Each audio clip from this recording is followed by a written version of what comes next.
Olá, meu amigo, minha amiga. Como é bom estarmos juntos estudando a palavra de Deus inspirada do Senhor na série Nisto Cremos. Como é bom tê-lo conosco, como é bom tê-la conosco para estudarmos esses assuntos maravilhosos. Já estamos na oitava crença das 28 do Nisto Cremos. Estamos na terceira doutrina fundamental das Escrituras Sagradas, que é a doutrina da salvação. Hoje nós vamos falar da oitava crença. Vamos falar sobre o grande conflito. Mas antes de estudarmos a palavra de Deus, nos siga nas redes sociais, no Instagram, no Twitter, no Facebook e no YouTube. E por falar em YouTube, você está nesse momento assistindo, você que é internauta, você está nos ouvindo através das plataformas do YouTube, né?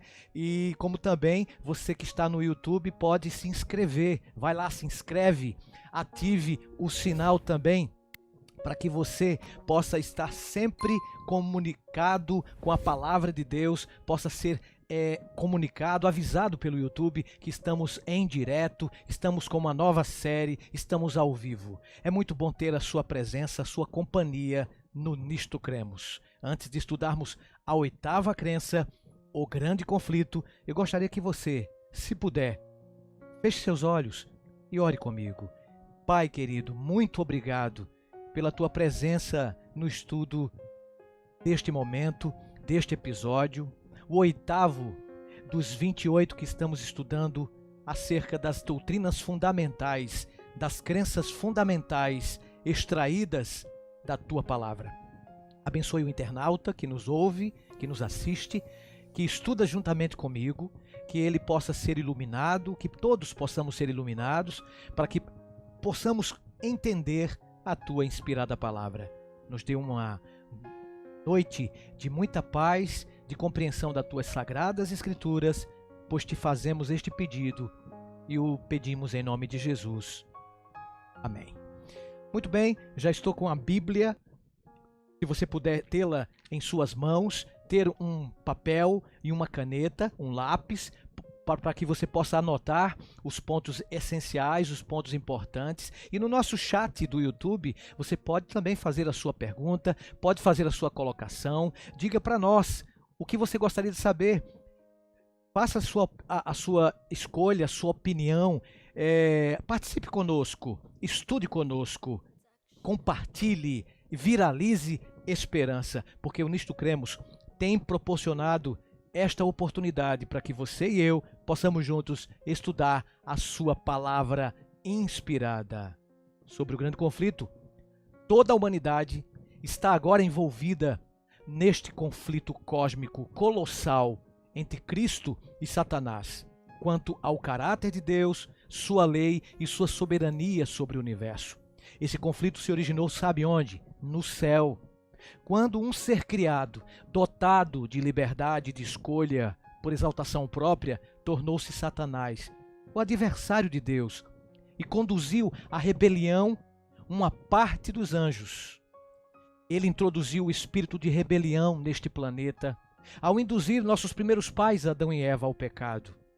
Esse pecado humano resultou na deformação da imagem de Deus na humanidade, no transtorno deste planeta, criado e em sua consequente devastação por ocasião do dilúvio global, conforme está registrado no livro de Gênesis, desde o seu capítulo 1 até o capítulo 11. Observado por toda a criação, este mundo se tornou o palco do conflito universal, amigo, amiga, dentro do qual será finalmente vindicado o amor de Deus. Para ajudar seu povo nesse conflito universal, Cristo envia o Espírito Santo e os anjos leais para os guiar, proteger e amparar no caminho da salvação. As Escrituras retratam uma batalha cósmica entre o bem e o mal, entre Deus e Satanás. Interessante é que, se compreendermos esta controvérsia na qual se acha envolvido todo o vasto universo, compreenderemos com certeza a grande pergunta: por que Jesus veio a este planeta? Como pôde o pecado se originar em um ambiente perfeito? Os anjos, seres pertencentes a uma ordem superior à dos seres humanos, conforme Salmo capítulo 8, verso 5, eles foram criados para desfrutar de íntimo companheirismo com o seu Criador, com o próprio Deus. Possuindo força superior e sendo obedientes à palavra de Deus, de acordo com Salmo capítulo 103, verso 20, eles funcionam como servos ou espíritos ministradores. Embora geralmente invisíveis, por vezes podem assumir a forma humana, de acordo com Gênesis 18, 19.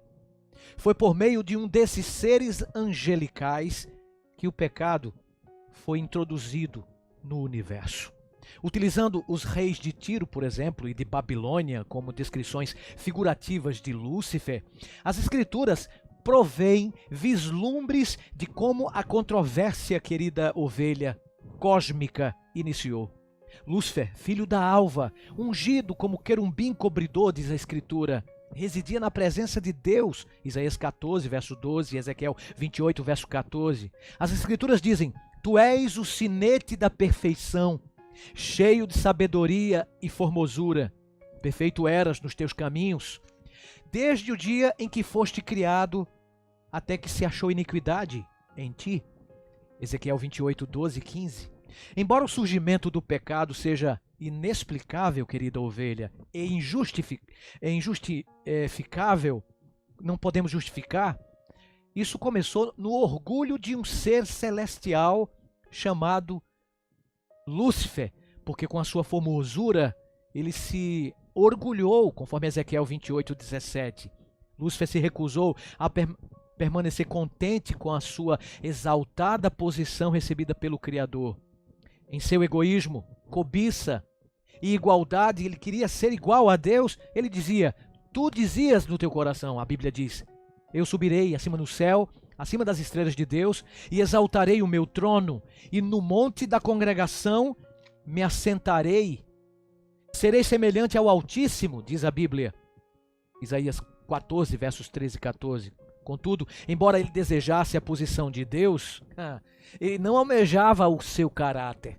Ele ansiava possuir a autoridade de Deus, interessante, mas não o seu amor. A rebelião de Lúcifer contra o governo de Deus foi o primeiro passo em sua transformação em Satanás, ou o adversário. As dissimuladas ações de Lúcifer cegaram muitos dos anjos ao amor de Deus. Vocês sabiam disso? O descontentamento e deslealdade resultantes em relação ao governo divino cresceram até que uma terça parte dos anjos se uniu a ele em rebelião, de acordo com Apocalipse 12, verso 4. A tranquilidade do reino de Deus foi perturbada. E a Bíblia diz em Apocalipse 12, 7 que houve guerra no céu. Houve batalha no céu. E resultou isso nas seguintes palavras: a grande serpente, o grande demônio Satanás, ele foi atirado para a terra e juntamente com ele os seus anjos. Apocalipse 12, verso 9. Como os seres humanos se envolveram nessa batalha? Você pode estar me perguntando nesse momento. Que é intrigante saber como é que Deus criou seres perfeitos e de repente esses seres perfeitos se rebelam contra ele. Justamente um anjo perfeito se rebelou contra Deus e trouxe essa rebelião para o planeta Terra. Lembram que Satanás fez surgir em Eva o descontentamento com a posição por ela ocupada? Ela ficou envaidecida com a perspectiva de se tornar igual a Deus. Aceitou as palavras do tentador, pelo que duvidou do próprio Deus. Desobedecendo ao mandamento divino, vocês lembram do mandamento? Comer do fruto proibido. Então, ela influenciou seu esposo, que igualmente comeu o fruto. E pelo fato de crerem nas palavras de Satanás, mais do que nas palavras do seu Criador, eles traíram sua confiança em um Deus. Traíram a sua deslealdade no Deus Todo-Poderoso e, tragicamente, As sementes da controvérsia que havia começado lá no céu por um anjo lançaram raízes aqui no planeta Terra, de acordo com Gênesis 3. E ao seduzir nossos primeiros pais ao pecado, o que aconteceu? Satanás engenhosamente roubou-lhes o domínio que possuíam sobre esta terra, reclamando glória para si, o título de príncipe deste mundo. Satanás desafiou a Deus, seu governo e a paz de todo o universo a partir do seu novo quartel-general, o planeta Terra. O impacto sobre a raça humana foi muito grande. Esses efeitos da batalha entre Cristo e Satanás em pouco tempo se tornaram evidentes, queridos, à medida que o pecado distorceu a imagem de Deus que havia na humanidade. Embora Deus houvesse oferecido seu concerto de graça à raça caída por meio de Adão e Eva, em Gênesis 3, verso 15, não é? O filho mais velho do casal, Caim, acabou assassinando seu irmão Abel, Gênesis 4, verso 8. A maldade continuou a se multiplicar até que, tristemente, Deus teve de dizer a respeito do homem que a sua maldade se havia multiplicado aqui na terra e que era continuamente mal todo o desígnio do seu coração. Gênesis 6, verso 5. Deus utilizou um grande dilúvio para purificar o planeta e seus impenitentes habitantes e concedeu à raça humana um novo começo, de acordo com Gênesis 7, 17 a 20. Pouco tempo decorreu, contudo, antes que os descendentes do fiel Noé, lembram de Noé, se desviassem do concerto de Deus. Embora Deus houvesse prometido jamais tornar a destruir esse planeta pelo dilúvio, eles desafiadoramente, amigo, amiga, concretizaram sua desconfiança de Deus ao agirem, de forma contrária aos mandamentos de Deus, erigindo uma grande torre, dispondo de meios para escapar a um possível dilúvio. E nessa ocasião, Deus subverteu a rebelião humana pela confusão dos idiomas, conforme Gênesis capítulo 9, versos 1, 11, etc. Então a terra se aproximou de uma apostasia tão grande, Deus estendeu seu concerto novamente a Abraão. E foi por intermédio desse patriarca, Deus planejou abençoar todas as nações do planeta Terra. E contudo, as sucessivas gerações de descendentes de Abraão se provaram também infiéis ao gracioso concerto divino. Deus sempre vem renovando seus concertos. Envolvidos no pecado, contribuíram com Satanás, essas nações, ajudando-o a alcançar seu objetivo na grande controvérsia, que foi a crucifixão do autor e fiador do concerto, Jesus Cristo. Esse planeta, sem sombra de dúvidas, é o palco deste grande conflito. Lembram que houve uma grande convocação cósmica na época do patriarca Jó? O relato de Jó provê lampejos adicionais a respeito da grande controvérsia. Assim começa o relato do livro. No dia em que os filhos de Deus vieram apresentar-se perante o Senhor, diz a Bíblia em Jó, também veio Satanás entre eles. Então, perguntou o Senhor a Satanás: de onde vens? Satanás respondeu ao Senhor: de rodear a terra e passear por ela. Jó capítulo 1, versos 6 e 7. Foi então que o Senhor disse a Satanás: observe o meu servo Jó, ele obedece fielmente às minhas leis, ele é perfeito. Jó 1, verso 8. Satanás então contra-ataca, dizendo: sim, ele é perfeito, mas é apenas porque precisa pagar a ti.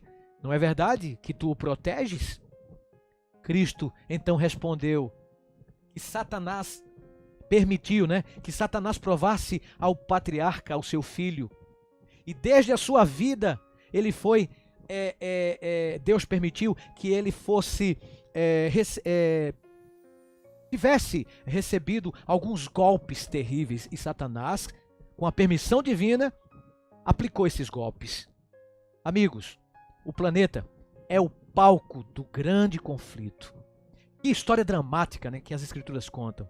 As Escrituras estabelecem dizendo, porque nos tornamos espetáculo ao mundo. É bom a gente abrir um parênteses aqui, falando dessa história de Jó, não é? Jó e o próprio apóstolo Paulo em 1 Coríntios, que eu recitei para vocês no capítulo 4, verso 9, que diz que nós somos espetáculos ao mundo. É verdade, desde a época do patriarca Jó, houve esta conversa entre Deus e Satanás. O próprio Satanás estava sendo o representante deste planeta diante de todos os planetas do vasto universo. Em uma reunião, em um lugar lá no universo. Nós não sabemos que lugar foi esse. O que nós sabemos, e a Bíblia comprova, é que a Terra não foi. Porque quando Satanás se apresenta, ele vem de rodear a Terra e passear por ela. Foi a própria resposta que dera ao próprio Deus, que já sabia, claro, a resposta. Então Satanás, ele veio a este planeta, o pecado veio lá de cima, não porque Deus quisera, né, fazer o pecado, mas esse mistério, né, da iniquidade terrível que veio lá de um coração perfeito chamado Lúcifer, Deus o expulsou e esse pecado veio para o planeta Terra. Chegando aqui, os nossos primeiros pais deram de mão beijada ao nosso planeta, porque os nossos primeiros pais, Adão e Eva, de fato eram e receberam de Deus essa missão de administrar o planeta Terra, de serem os nossos representantes diante dos outros planetas não caídos. Por falar nisso, há de fato, de acordo com a narrativa bíblica, né, que nós lemos na história de Jó, do patriarca Jó, há de fato indícios de que há mundos não caídos e há seres vivos, seres viventes criados por Deus, perfeitos, que representam esses seres, esses planetas não caídos. Então, abrir esse parênteses para você entender que, de fato, a história de Jó, e justamente o primeiro capítulo, deixa bem nítido, deixa indícios de que, de fato, Satanás tornou-se o príncipe deste mundo, portanto, ele roubou este planeta, ele sequestrou este planeta dos nossos primeiros pais, tornando-se assim o representante deste planeta, o príncipe deste mundo. Até o próprio Cristo declarou isso no Novo Testamento, príncipe deste mundo, né? Então nós somos espetáculos, e o pecado, ele rompeu o relacionamento existente entre Deus e o ser humano, amigo. E tudo que não provém de fé, como diz a própria Bíblia, é pecado, Romanos 14, verso 23. A transgressão dos mandamentos de Deus, ou leis, é o resultado imediato da falta de fé, a evidência de ruptura do relacionamento entre Deus e o homem. Por outro lado, por meio do plano da salvação, Deus pretende restaurar a confiança no Criador, a qual leva a um relacionamento de amor que se manifesta por ele através da obediência. Eu vou dar um spoiler para vocês, que no próximo estudo nós vamos falar um pouquinho desse plano redentivo de Deus, trazendo o próprio Cristo aqui a esta terra para viver nesta terra, para morrer nesta terra, para ressuscitar nesta terra e depois para ascender ao Pai, por mim e por você, por nós seres humanos pecadores. Conforme observou o próprio Cristo, o amor conduz à obediência, João 14,15. Nesta nossa era de ilegalidade, os absolutos são neutralizados, você não acha? A desonestidade é louvada, a corrupção é um meio de vida, o adultério, por exemplo, é avassalador, e os acordos, tanto internacionais quanto pessoais, são considerados como pouco importantes. É nosso privilégio olhar para o além, né? Além de nosso desesperado planeta, em direção a um Deus que vela por nós, que é onipotente. Essa visão mais abrangente nos revela a importância da expiação efetuada por nosso Salvador, pois ela está fazendo a controvérsia universal se aproximar do capítulo final. Então, qual é a questão-chave nesta luta, pastor, de vida ou morte que se trava no universo? A lei e o governo de Deus, por exemplo, a lei moral de Deus, é tão necessária à existência de seu universo quanto o são as leis físicas que mantêm unido e em funcionamento. Pecado, diz a Bíblia, é transgressão da lei, 1 João 3,4. Ou a ausência da lei, conforme indica a palavra grega anomia. A ausência de lei resulta na rejeição de Deus e de seu governo. Em vez de admitir sua responsabilidade pelo estado de ilegalidade existente neste planeta, Satanás, ele lança acusações contra Deus. Afirma que a lei de Deus, segundo ele, Satanás, arbitrária, restringe a liberdade individual. Pare para pensar. Adicionalmente, acusa Satanás uma vez que é impossível obedecer à lei, ele diz. Ninguém pode obedecer à lei. Em sentido contrário aos interesses dos seres criados. Através dessa constante e insidiosa subversão da lei, Satanás tenta subverter o governo de Deus e até mesmo destruir o próprio Deus. Esse é o desejo do diabo. Cristo e a questão da obediência, nós podemos entender muito bem que Jesus, ele durante toda a sua vida, todo o seu ministério aqui, do lado de cá do céu, na terra, ele foi de encontro a Satanás, de encontro ao governo das trevas. E o interessante é que ao enfrentar as tentações aqui na terra de Satanás, as quais o prepararam para se tornar misericordioso e fiel sumo sacerdote, Cristo se defrontou em combate direto com o diabo mortal. Lá no deserto, depois de haver jejuado durante 40 dias, Jesus foi tentado por Satanás a transformar as pedras em pão, dando assim uma prova de que realmente era ele o Filho de Deus. Mateus 4, verso 3. Assim como Satanás havia tentado Eva a duvidar da palavra de Deus lá no Éden, em Gênesis, ele tentou levar Cristo, amiga, a duvidar da validade daquilo que Deus lhe dissera por ocasião do seu batismo. Lembram? Este é o meu filho amado, em quem me comprazo. Mateus 3,17. Se Cristo houvesse tomado o assunto em suas próprias mãos, amigo, transformando aquelas pedras em pães, a fim de provar que era o Filho de Deus, também teria, à semelhança de Eva, revelado falta de confiança em Deus. Percebe? Sua missão teria findado em fracasso. A mais elevada prioridade de Cristo, queridas ovelhas, porém, era viver pela palavra do Pai. A despeito de sua imensa fome, respondeu à tentação de Satanás simplesmente com as palavras: não só de pão viverá o homem, mas de toda a palavra que procede da boca de Deus. Mateus 4, verso 4. Em outra tentativa para derrotar a Cristo, vale lembrar, Satanás lhe ofereceu uma visão panorâmica de todos os reinos do planeta, prometendo-lhe nas seguintes palavras: tudo isto te darei se prostrado me adorares. Mateus 4, 9. Ele deixou implícito que, assim procedendo, Cristo poderia reaver o mundo, completando então sua missão, sem ter que suportar a agonia do Calvário. Sem um momento sequer de hesitação, Jesus ordenou: retira-te, Satanás. Então, utilizando as Escrituras, mais uma vez, a mais efetiva arma desta guerra universal, querida ovelha, o Salvador prosseguiu: ao Senhor teu Deus adorarás, e só a Ele darás culto. Mateus 4, verso 10. Essas palavras encerraram a batalha. Pelo fato de manter sua total dependência do Pai, Cristo havia conseguido derrotar a Satanás. Glória a Deus. A luta final foi no Calvário.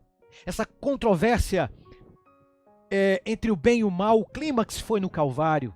Satanás intensificou seus esforços no sentido de fazer abortar a missão de Jesus à medida que o tempo se aproximava do fim. Lembrem, o inimigo foi especialmente bem sucedido ao utilizar os líderes religiosos da sua época, cuja inveja face à popularidade de Cristo, causou tantos problemas que ele teve de encerrar seu ministério público, de acordo com João 11, versos 45 a 54. Conforme a traição, de seus discípulos, um dos seus discípulos, eles, de forma terrível, aprisionaram Jesus, condenaram Jesus à morte, conforme a Bíblia diz, e em absoluta obediência à vontade de seu Pai, Jesus permaneceu fiel, querida, até a morte. E esses benefícios, tanto da vida quanto da morte de Cristo, estenderam-se para muito além do ilimitado mundo dos seres humanos. Falando a respeito da cruz, Cristo disse: chegou o momento de ser julgado este mundo, e agora o seu príncipe, se referindo a Satanás, será expulso. João 12, verso 31. O príncipe deste mundo já está julgado. João 16, 11. A controvérsia cósmica atingiu o clímax aonde? No Calvário. O amor e a fiel obediência demonstrados por Jesus Cristo ali na cruz, face à crueldade de Satanás, subverteram a posição deste, assegurando sua derrota final. A doutrina da grande controvérsia, do grande conflito, revela a tremenda batalha que afeta todas as pessoas, uma vez nascidas neste planeta Terra, ou seja, que em realidade atinge todos os rincões deste planeta, deste universo. Diz a Bíblia, porque a nossa luta não é contra sangue, nem contra carne, mas contra os principados e potestades, contra os dominadores deste mundo tenebroso, contra as forças espirituais do mal nas regiões celestes. Efésios 6, verso 12. A doutrina produz um estado de constante vigilância, amigo. A compreensão desta crença convence a pessoa da necessidade de combater o mal.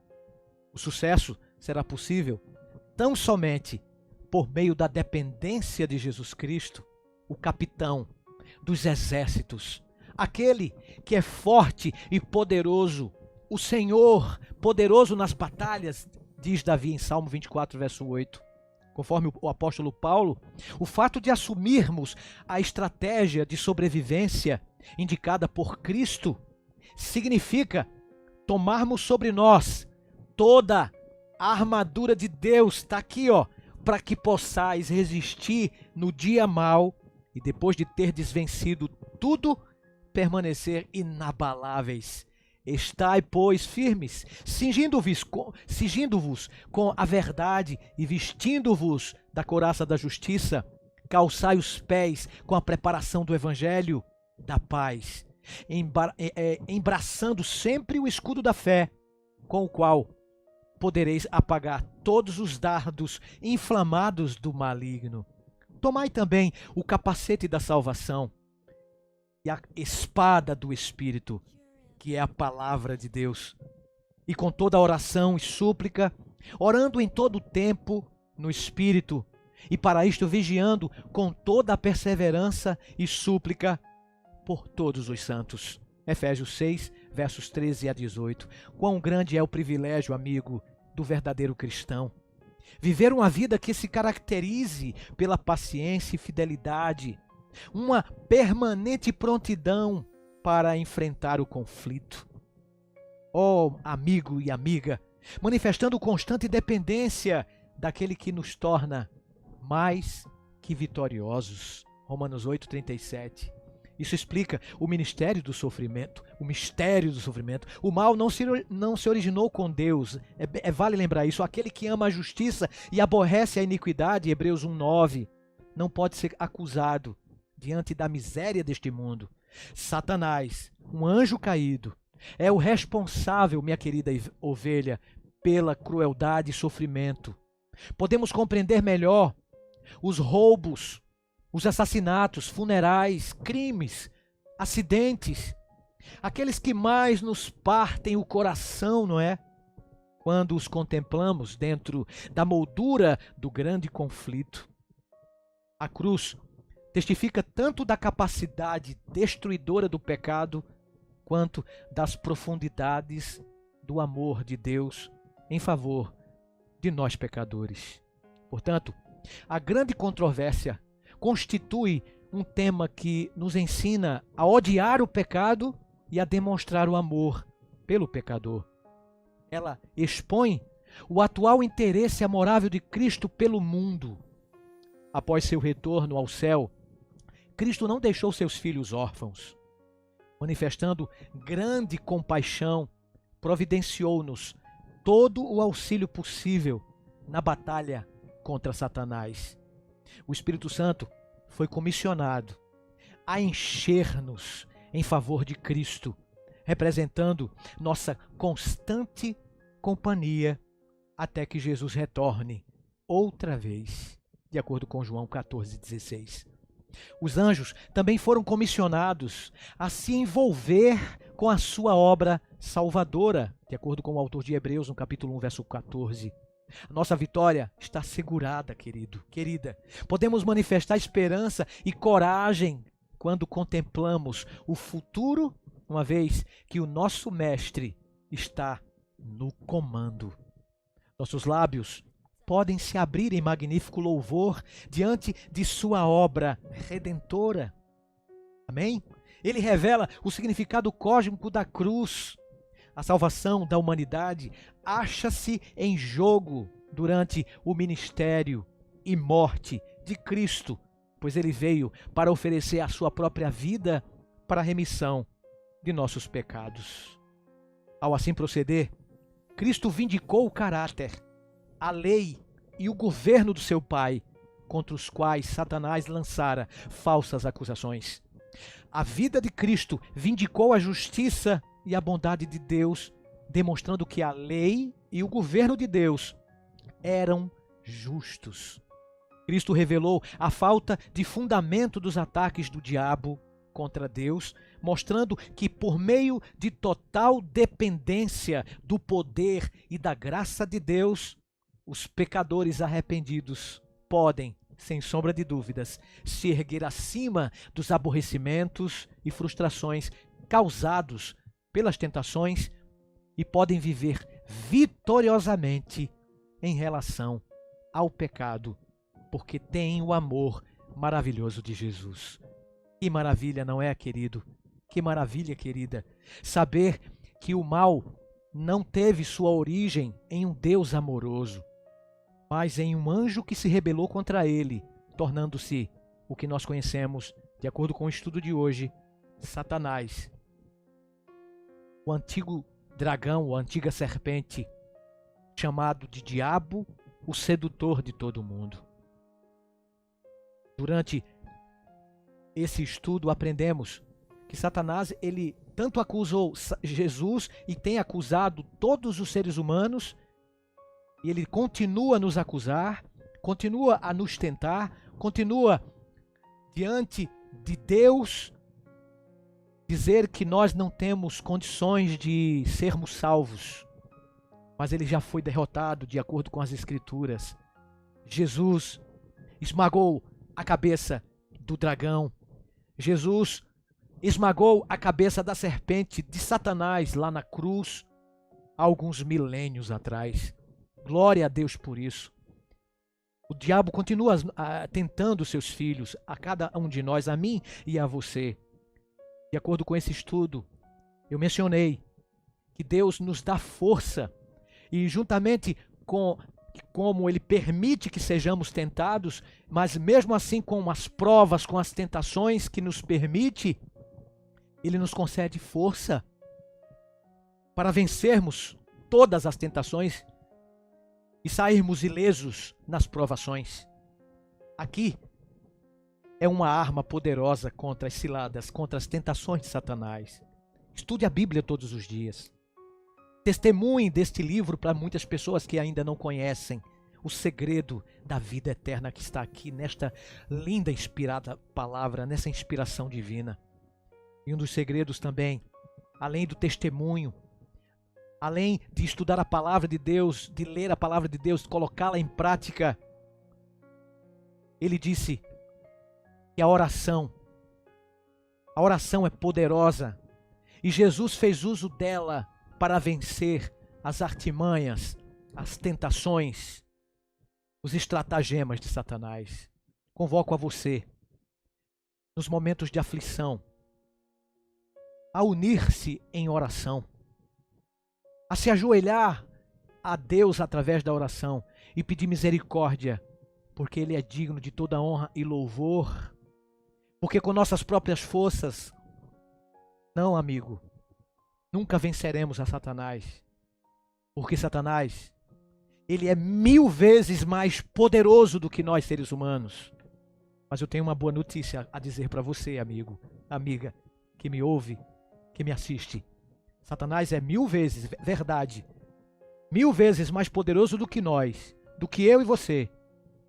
Mas a notícia boa é que Jesus é 1000 vezes mais poderoso do que Satanás. A oração não faz Deus baixar até nós. Então faça uso dela, porque ela eleva-nos até a presença dele. A oração é o abrir o coração a Deus, como a gente abre ao nosso mais amigo íntimo, amiga íntima. Então faça uso dessa poderosa arma que é a oração, que o próprio Jesus, Filho de Deus, fez uso, sendo o próprio Deus, e utilizou para vencer o diabo e os seus estratagemas. Você gostaria de se unir a mim em oração? Mas antes, escute que há poder na oração. Há poder porque Deus ouve a oração do fiel, do justo. E a oração do justo tem muito poder, porque é a oração sincera. Enquanto você ouve, alguém está orando por mim, entregue sua vida a Jesus, porque há poder na oração. Ouça e se entregue a Jesus.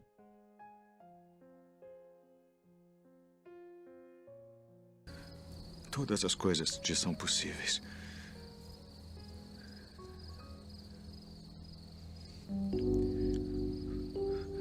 Afasta de mim este cálice.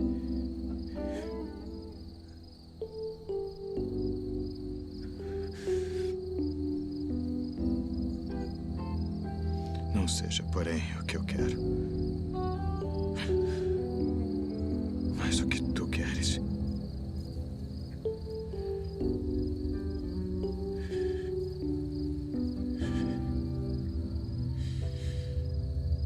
Alguém está orando por mim.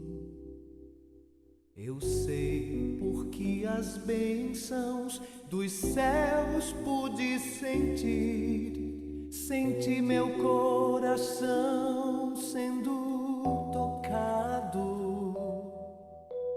Senti poder do céu sobre mim. Alguém está orando por mim. O toque do Espírito de Deus pude sentir.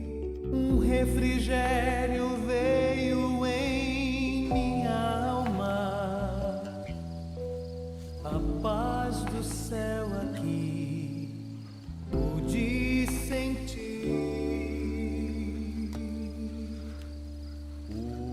O poder da oração transforma vidas e corações. O poder da oração pode curar.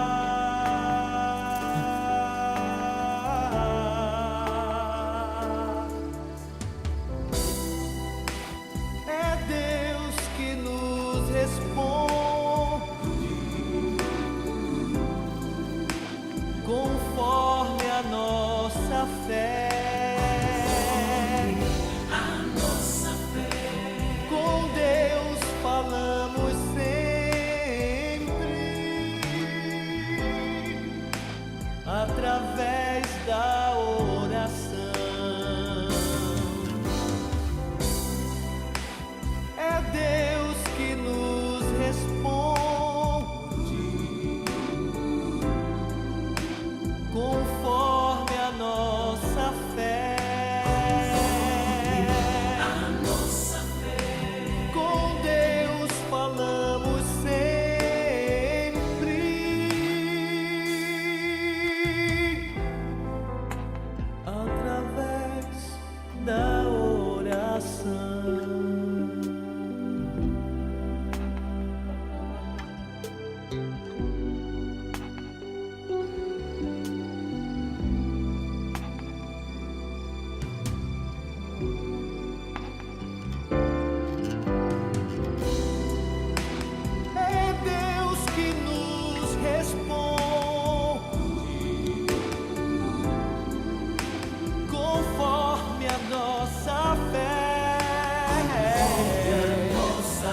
todas as coisas te são possíveis.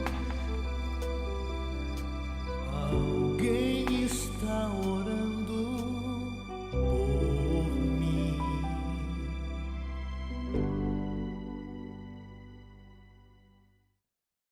Ô querido, ô querida, você está orando por mim? Pois não se esqueça, quando você no chat faz um pedido de oração, a gente anota os seus pedidos e a gente tem orado por você que é internauta, que assiste, que ouve o Nisto Cremos. Há poder na oração. Que bom que você está orando por mim. Lembre-se, eu sempre estarei orando por você. Jesus orou por mim. Jesus orou por você. Vamos orar uns pelos outros, porque a oração tem poder. Ore comigo, se puder. Feche seus olhos. Querido Pai Celestial, obrigado porque Jesus orou por mim. Jesus orou por cada um de nós. E a prova disso lá no Getsêmani, vencendo todas as estratégias do maligno, ele copiosamente chorou. Ele copiosamente suou sangue por cada um de nós, já sabendo o que seria de nós sem a presença de Jesus na nossa vida. Eu oro por cada internauta, eu oro por cada pessoa que aqui ouviu, está assistindo Nisto Cremos, está passando por momentos difíceis, momentos de reveses, momentos de sofrimento. Que o Senhor tenha misericórdia de cada um de nós e que o Senhor conforte o nosso coração e, se for da tua vontade, ouça a nossa oração. Dá-nos a tua bênção, dá-nos o teu poder e a tua graça, pedimos-te em nome de Jesus. Amém. Maravilha o estudo de hoje, não é? Que Deus abençoe você, amigo. Muito bom tê-lo conosco, tê-la conosco. Mas olha, vamos para o próximo tema, para o próximo episódio. E até lá, vamos orar por você. E a gente vai fazer esse pacto. Você ora por mim e eu oro por você. Não se esqueça, foi o apóstolo quem disse que a graça de Jesus, o amor de Deus e a comunhão do Espírito Santo sejam com você. Até o próximo encontro. Deus te abençoe.